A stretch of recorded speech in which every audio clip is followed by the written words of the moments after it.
ನಮಸ್ತೆ ಸ್ನೇಹಿತರೆ, welcome to news with the voice. ಸ್ನೇಹಿತರೆ, ಗೃಹಲಕ್ಷ್ಮಿ ಯೋಜನೆಯ ಫಲಾನುಭವಿಗಳಿಗೆ ಇಂದಿನ ಈ ವಿಡಿಯೋದಲ್ಲಿ ತಿಳಿಸಿರುವ ಮಾಹಿತಿ ನಿಮಗೆ ತುಂಬ ಮುಖ್ಯ. ಯಾಕಂದರೆ ಜೂನ್ 30ರಿಂದ ನಿಮ್ಮ ಮನೆಯ ಬಾಗಿಲಿಗೆ ಅಧಿಕಾರಿಗಳು ಬಂದು ಗೃಹಲಕ್ಷ್ಮಿ ಯೋಜನೆಯ ನವೀಕರಣಕ್ಕೆ ಮತದಾರರ ಗುರುತಿನ ಚೀಟಿ ಕಡ್ಡಾಯಗೊಳಿಸಿರುವುದರಿಂದ ಅದರ ಬಗ್ಗೆ ಮಾಹಿತಿ ಪಡೆಯಲು ಬರುತ್ತಿದ್ದಾರೆ. ಆಗ ನೀವು ತಪ್ಪದೆ ಸರಿಯಾದ ಮಾಹಿತಿ ನೀಡಬೇಕು. ಇಲ್ಲವಾದಲ್ಲಿ ನಿಮ್ಮ ಹೆಸರು ಪಟ್ಟಿಯಿಂದ ಡಿಲೀಟ್ ಮಾಡಬಹುದು. ಹಾಗಾಗಿ ಅಧಿಕಾರಿಗಳು ಬಂದಾಗ ನೀವು ಏನು ಮಾಡಬೇಕು, ಯಾವ್ಯಾವ ಪ್ರಶ್ನೆಗಳು ಕೇಳುತ್ತಾರೆ, ಯಾವೆಲ್ಲ ದಾಖಲೆಗಳು ಅವಶ್ಯಕ ಎಂಬುದನ್ನು ತಿಳಿಯಲು ಈ ವಿಡಿಯೋವನ್ನು ಕೊನೆ ತನಕ ನೋಡಿ ಮಾಹಿತಿಯನ್ನು ತಿಳಿದುಕೊಳ್ಳಿ. ಸ್ನೇಹಿತರೆ, ರಾಜ್ಯ ಸರ್ಕಾರ ವಿವಿಧ ಕಲ್ಯಾಣ ಯೋಜನೆಗಳನ್ನು ನಿಜವಾದ ಅರ್ಹರಿಗೆ ತಲುಪಿಸಲು ಕ್ರಮಗಳನ್ನು ಮತ್ತಷ್ಟು ಬಿಗಿಗೊಳಿಸುತ್ತಿದೆ. ಈ ಹಿನ್ನೆಲೆಯಲ್ಲಿ ಅಧಿಕಾರಿಗಳು ಕೆಲವು ಪ್ರದೇಶಗಳಲ್ಲಿ ಫಲಾನುಭವಿಗಳ ಮಾಹಿತಿಯನ್ನು ಪರಿಶೀಲಿಸುತ್ತಿದ್ದಾರೆ. ನೀವು ನೀಡುವ ಮಾಹಿತಿಯನ್ನು ಆಧರಿಸಿ ಎಸ್ಐಆರ್ ಪೂರ್ಣಗೊಂಡ ಬಳಿಕವಷ್ಟೇ ಗೃಹಲಕ್ಷ್ಮಿ ಯೋಜನೆಯ ಪರಿಷ್ಕರಣೆ ಆರಂಭವಾಗುವುದು. ಹಾಗಾಗಿ ನಿಮಗೆ ಇನ್ನು ಮುಂದೆಯೂ ಗೃಹಲಕ್ಷ್ಮಿ ಹಣ ಇದೇ ರೀತಿ ಬರಬೇಕಾದರೆ ನೀವು ನೀಡುವ ಮಾಹಿತಿ ಅತಿ ಮುಖ್ಯ. ನೀವು ಏನಾದರೂ ಮನೆಯಲ್ಲಿ ಇಲ್ಲದೆ ಹೋದರೆ ಅಥವಾ ಅಧಿಕಾರಿಗಳಿಗೆ ಸರಿಯಾಗಿ ಮಾಹಿತಿ ನೀಡದೇ ಇದ್ದಲ್ಲಿ ನಿಮಗೆ ಇನ್ನು ಮುಂದೆ ಗೃಹಲಕ್ಷ್ಮಿ ಹಣ ಬರುವುದು ಖಂಡಿತವಾಗಿಯೂ ಕಷ್ಟಕರವಾಗಬಹುದು. ಪರಿಶೀಲನೆ ವೇಳೆ ಹೆಸರು, ವಿಳಾಸ, ಕುಟುಂಬದ ಮಾಹಿತಿ, ದಾಖಲೆಗಳು ಹಾಗೂ ಇತರ ವಿವರಗಳನ್ನು ಅಧಿಕಾರಿಗಳು ಪರಿಶೀಲಿಸಬಹುದು. ಹಾಗಾಗಿ ಸ್ನೇಹಿತರೆ, ಅಧಿಕಾರಿಗಳು ಯಾವುದೇ ಮಾಹಿತಿಯನ್ನು ಕೇಳಿದಾಗ ಸರಿಯಾದ ಮಾಹಿತಿಯನ್ನೇ ನೀಡಿ. ತಪ್ಪು ಮಾಹಿತಿ ನೀಡುವುದು ಅಥವಾ ಸತ್ಯವನ್ನು ಮರೆಮಾಚುವುದು ಮುಂದೆ ಸಮಸ್ಯೆಗೆ ಉಂಟಾಗಬಹುದು. ಈಗಾಗಲೇ ಆದಾಯ ತೆರಿಗೆದಾರರು, ನಿಧನರಾದವರು ನಕಲಿ ದಾಖಲೆಗಳನ್ನು ನೀಡಿ ಒಂದೇ ಕುಟುಂಬದಿಂದ ಒಂದಕ್ಕಿಂತ ಹೆಚ್ಚು ಅರ್ಜಿದಾರರು ಗೃಹಲಕ್ಷ್ಮಿ ಯೋಜನೆಯ ಲಾಭ ಪಡೆಯುತ್ತಿರುವುದನ್ನು ಪತ್ತೆ ಹಚ್ಚಿ 4,30,000 ಫಲಾನುಭವಿಗಳನ್ನು ವಿವಿಧ ಕಾರಣಗಳಿಂದ ಕೈಬಿಡಲಾಗಿದೆ.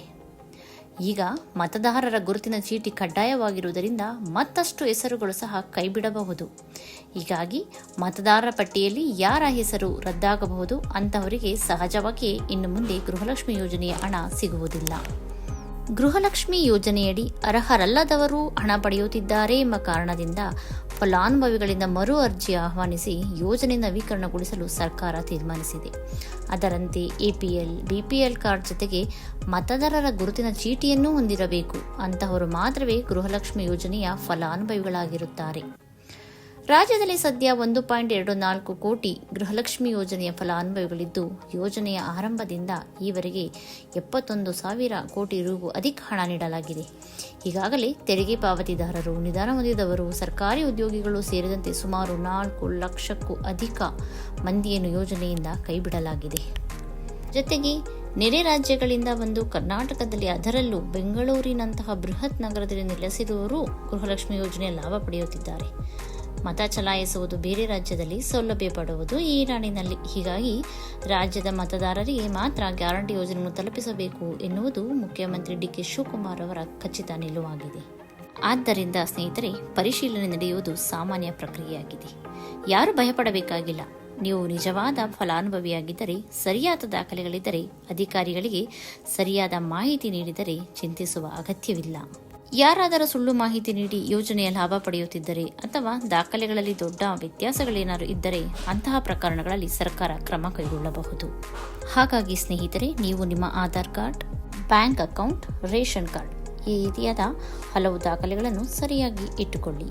ಸ್ನೇಹಿತರೆ, ಸರ್ಕಾರ ಎಲ್ಲರ ಹೆಸರನ್ನು ಡಿಲೀಟ್ ಮಾಡಲಾಗುತ್ತಿದೆ ಎಂಬ ಸುದ್ದಿಯನ್ನು ನೀಡುತ್ತಿಲ್ಲ. ಬದಲಿಗೆ ಇದು ಪರಿಶೀಲನೆಯ ಸಮಯದಲ್ಲಿ ತಪ್ಪು ಮಾಹಿತಿ ನೀಡುವವರು ಅಥವಾ ಅನರ್ಹ ಪ್ರಕರಣಗಳ ವಿರುದ್ಧ ಸರ್ಕಾರದ ಎಚ್ಚರಿಕೆ ಎಂಬುದನ್ನು ಸ್ಪಷ್ಟವಾಗಿ ಅರ್ಥ ಮಾಡಿಕೊಳ್ಳಬೇಕು. ಆದ್ದರಿಂದ ಆತಂಕ ಬೇಡ, ಆದರೆ ಎಚ್ಚರಿಕೆ ಮಾತ್ರ ಇರಲಿ. ಈ ಮಾಹಿತಿ ನಿಮಗೆ ಉಪಯುಕ್ತವಾಗಿದೆ ಎಂದು ಅನಿಸಿದರೆ ಈ ವಿಡಿಯೋವನ್ನು ನಿಮ್ಮ ಕುಟುಂಬದವರು ಹಾಗೂ ಗೃಹಲಕ್ಷ್ಮಿ ಯೋಜನೆಯ ಫಲಾನುಭವಿಗಳಿಗೆ ತಪ್ಪದೆ ಹಂಚಿಕೊಳ್ಳಿ. ಇಂತಹ ನಿಖರ ಹಾಗೂ ವಿಶ್ವಾಸಾರ್ಹ ಸರ್ಕಾರಿ ಯೋಜನೆಗಳ ಮಾಹಿತಿಗಾಗಿ ನಮ್ಮ ನ್ಯೂಸ್ ವಿತ್ ನನ್ನ ವಾಯ್ಸ್ ಚಾನಲ್ಗೆ ಸಬ್ಸ್ಕ್ರೈಬ್ ಮಾಡಿ. ಧನ್ಯವಾದಗಳು.